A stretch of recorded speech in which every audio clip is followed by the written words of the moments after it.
Automation systems and vehicles have computers in them, and they also have threats associated with those computers. Stick around to find out what they are. You're watching IT Pro TV.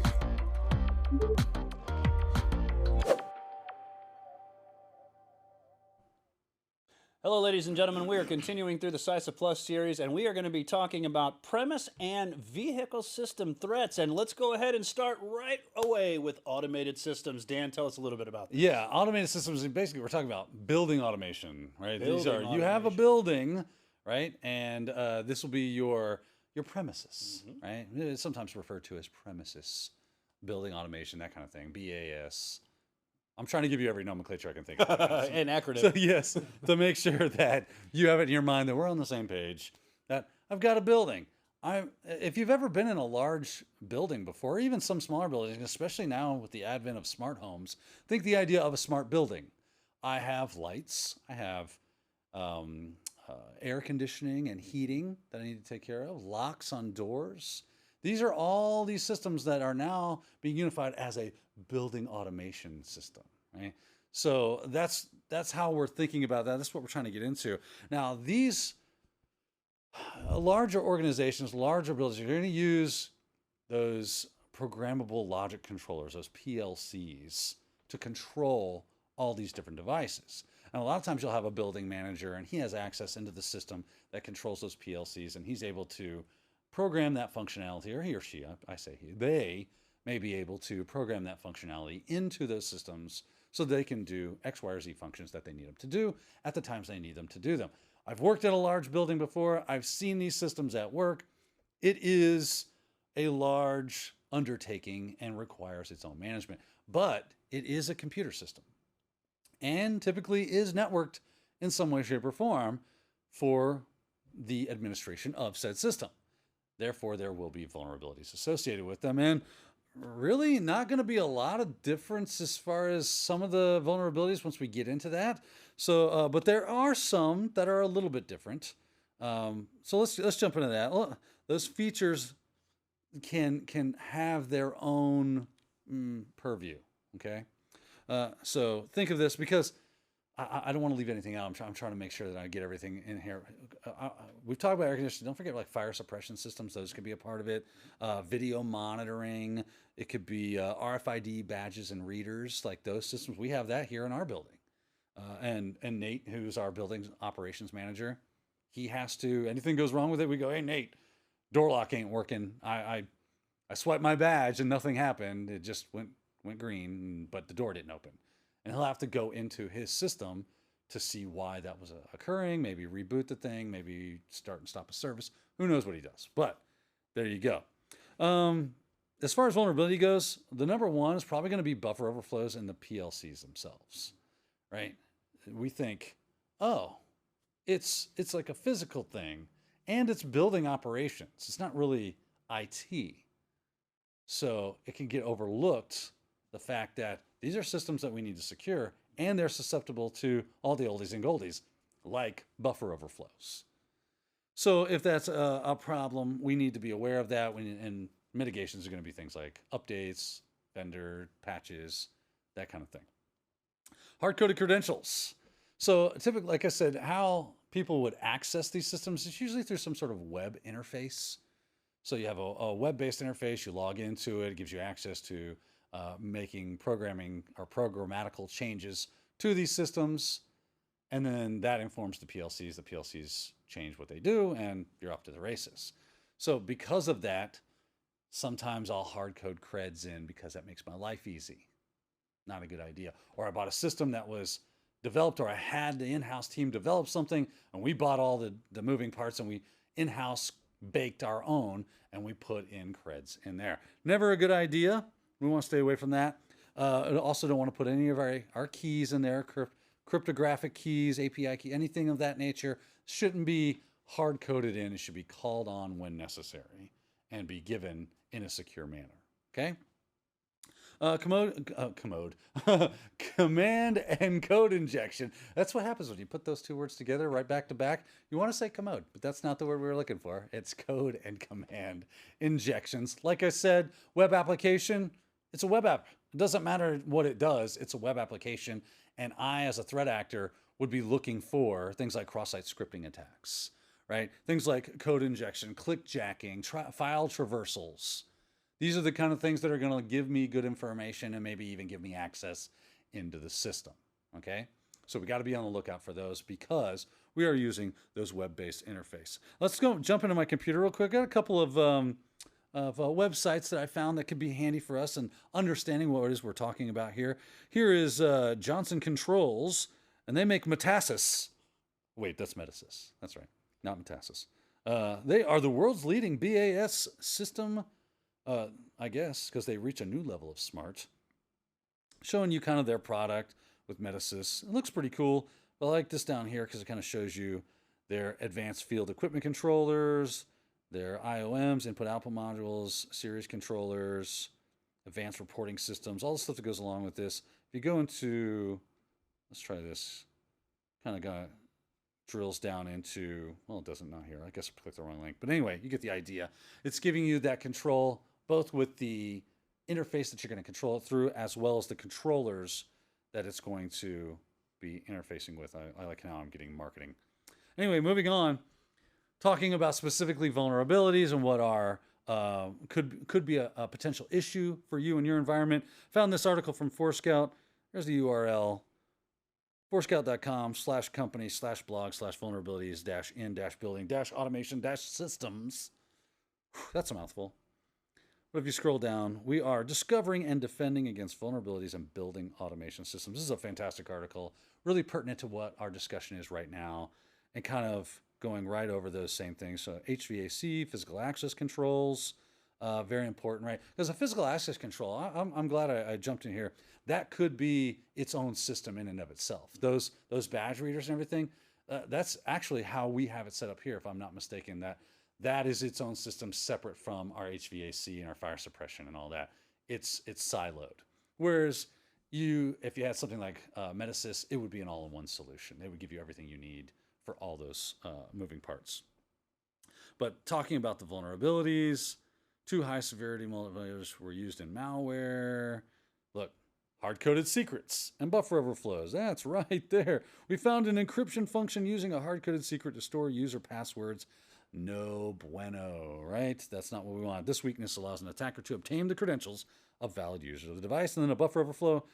During this exploitation, they found a buffer overflow leading to remote code execution on the PLC, which allowed an attacker to take full control of the device. And with PLCs, depending on what it is they do, maybe it's just a lock. Maybe I'm just unlocking doors with that. Cool. But maybe I'm like opening hydraulic systems and they're going to crush people or something. It could be dangerous. So PLCs control a lot of interesting things that we would not want an attacker to gain access to, or even accidentally mess it up and cause some sort of dangerous environment.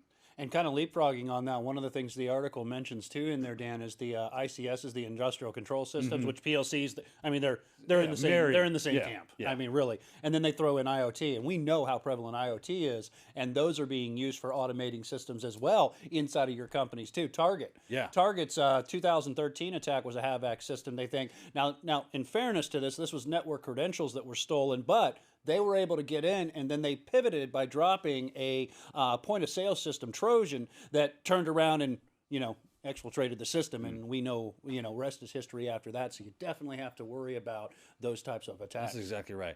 And this was a great article. I'll put that link in the learner resources for you good folks out there so you can read it in full.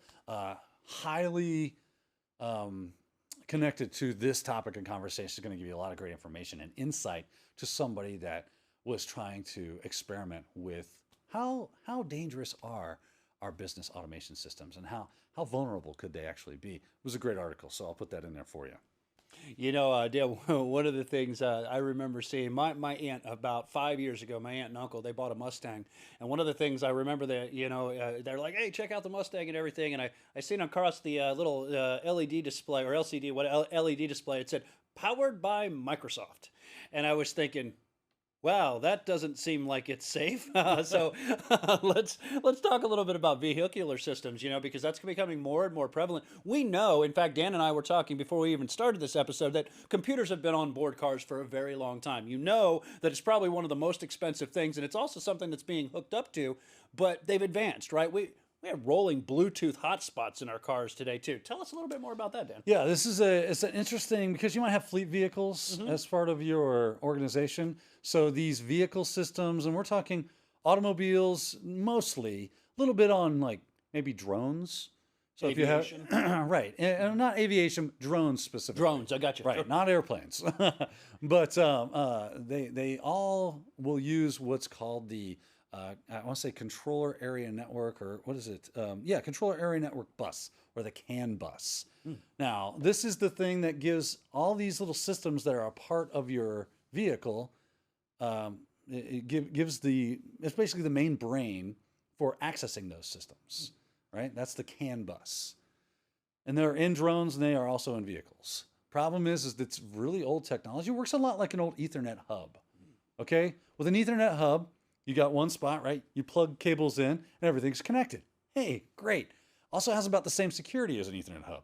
Wes, how much security is that? Not much, especially when you talk about hubs in general, how they work when they broadcast all the information. It's a really good way to spy on your devices. Yeah, it is.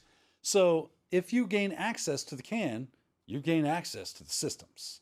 Okay, so that's why 30 years ago when these come out, it wasn't such a big deal. It does a few electronical things here and there. It's no big, who cares, right? But nowadays, Wes just got done telling us it's a mobile Bluetooth Wi-Fi hotspot, right? We got Bluetooth, we got Wi-Fi.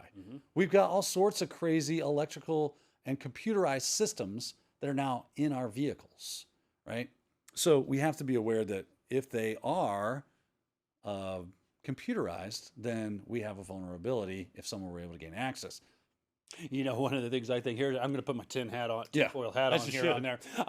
My wife has a Nissan Rogue, all right? Yeah. And one of the things that it tells us every single time you turn that engine off is, yeah, we're collecting your information, reporting it back to Nissan so we can improve our quality of service.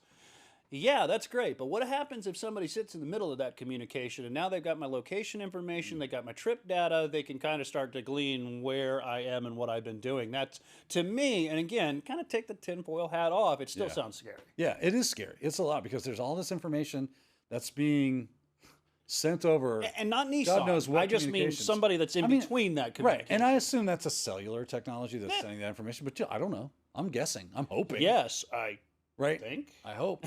I'm gonna build a Faraday cage in my garage, and that's where I park my Sure. car. Yeah. I'll turn it off all day. You ain't getting nowhere, buddy. That's right. That's just not happening. But like think of it, your navigation systems, right? It's talking to GPS. It's communication. That's exactly right. It's communication. If I can use any one of these systems to gain access to now, if you've been to a security conference here lately, they almost invariably have some sort of car hacking demonstration booth, something or other, and we protect against this type of technology. So there is stuff out there for us. But let's I want to mention the drones. The CAN bus will control things like stabilization, engine power, and landing mechanisms, the GPS for it to be able to locate itself to where it's at in relativity to your device, right? So that's what the CAN's going to do with that. With a car, a lot of times you're going to connect with one of these things. Right, this is what's called a, I think it's on here. Does it say it? Yeah, right here on this side. OBD2, right? It's basically the data port controller. It looks a little bit like that. You can kind of see it. Kind of cool looking. And it's got some pins and there's a port underneath your steering wheel. You plug this thing in and I can read codes. I can do data logging with this, understand information. On the underside of this right there is a little USB connector. So I can connect this up with my laptop. This is an old school one. This is my personal one I just happen to keep in my car. Nowadays, you got modules that actually plug in, stay plugged in, and you access it with your smartphone. Can take all sorts of great read ups, but you can also gain access to the CAN through that, right? So that's one way of gaining access. Another way would be using like the wireless, hacking through into the wireless, gaining access to the CAN.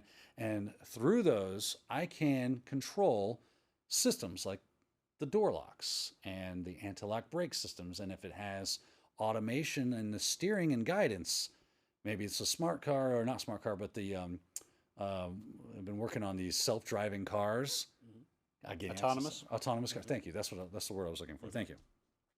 So I can either DOS the whole system, just overwhelm it with requests, and then it just kind of stops working and maybe your car just stops working. But I found this article, which was really kind of funny and interesting from Wired. Hackers remotely kill a Jeep on the highway with me in it. Right? So they were driving the car down the road. They were able to take remote control over the car, kill systems, make the brakes work. And there's a little short YouTube video goes along with it. But I like this because it shows the picture. So they said they had a 0-day exploit that can target Jeep Cherokee specifically and give the attacker wireless control via the internet to any thousands of vehicle. Their code is an automaker's nightmare, I would say decidedly so, because it gives commands to the Jeep's entertainment system to its dashboard functions, steering, brakes, and transmission, all from a laptop that may be across the country. So, yep, this is a real issue. There's a picture down here of the car in a ditch because that's where it ended up. Show it. There it is. There it is. This is what we want to avoid. These are the things we want to avoid. And again, there's your URL. Wired.com/2015/07/hackers-remotely-kill-jeep-highway. We want to keep ourselves out of the ditch metaphorically and physically when it comes to our vehicle system. So if you operate drones or if you operate vehicles as a fleet and they are more modern, you do need to not overlook these items as a part of your threat landscape, because you never know why something's being targeted or for what reason or who it's going to be. You just need to know this is a part of my environment. It is a system. It's on the threat landscape, on the threat surface, and I need to protect it as much as I possibly can. So we got to be on the lookout for that. I think that's basically all I got. Not a long objective, but one we need to be aware of, and just the little bits that we need to be aware of that go along with it for the exam. All right, ladies and gentlemen, remember that these are specialized systems. We've got plenty of them out there, probably got to have a few more to talk about, and it's important as a cybersecurity analyst that you can explain the threats that are associated with things like we've seen, automated systems, building systems, right? Things like your vehicular systems too, and you need to be able to identify those threats. We got a lot more to come in CySa Plus, but not in this episode, so we hope to join you there. Thank you for watching IT Pro TV.